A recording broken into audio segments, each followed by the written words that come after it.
Hello. Gene Leon Jerome എന്നൊരു artist 1896 വരച്ച ഒരു ഫേമസ് പെയിൻറ്റിംഗ് ഉണ്ട്. അതിൻ്റെ പേര് truth coming out of the well എന്നാണ്. അപ്പം അതിൽ പുള്ളിക്കാരൻ പോർട്രേറ്റ് ചെയ്തേക്കുന്ന കാര്യം ഇതാണ്. ഒരു ദിവസം ട്രൂത്തും ലയും കൂടെ ട്രൂത്ത് ലയോട് പറഞ്ഞു, നമുക്ക് ഒരുമിച്ച് കുളിക്കാമെന്ന് പറഞ്ഞു. അങ്ങനെ അവർ നേക്കിഡായി ഒരു വെല്ലിനകത്ത് കുളിക്കാനായിട്ട് ഇറങ്ങിയ പാടെ ലൈ പെട്ടെന്ന് അവിടെ നിന്ന് ഇറങ്ങി ട്രൂത്തിൻ്റെ ഡ്രസ്സ് എടുത്തിട്ടിട്ട് പോയി, എങ്ങോ മറിഞ്ഞുപോയി. ട്രൂത്ത് പാവം ഡ്രസ്സിന് വേണ്ടിയിട്ട് വെളിയിലിറങ്ങിയപ്പോൾ ലോകം നോക്കിയത് ഒരു നേക്കഡ് ട്രൂത്തിനെയാണ്, നേക്കായിട്ടുള്ള ട്രൂത്തിനെയാണ് ലോകം കണ്ടത്.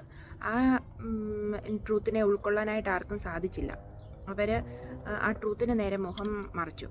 എന്നിട്ട് അപ്പോഴത്തേക്കും പാവം ട്രൂത്ത് ആ വെല്ലിനകത്ത് ഷെയിം മറിക്കാനായിട്ട് എന്നത്തേക്കുമായിട്ട് ഡിസിപ്പിയർ ആയിപ്പോയി.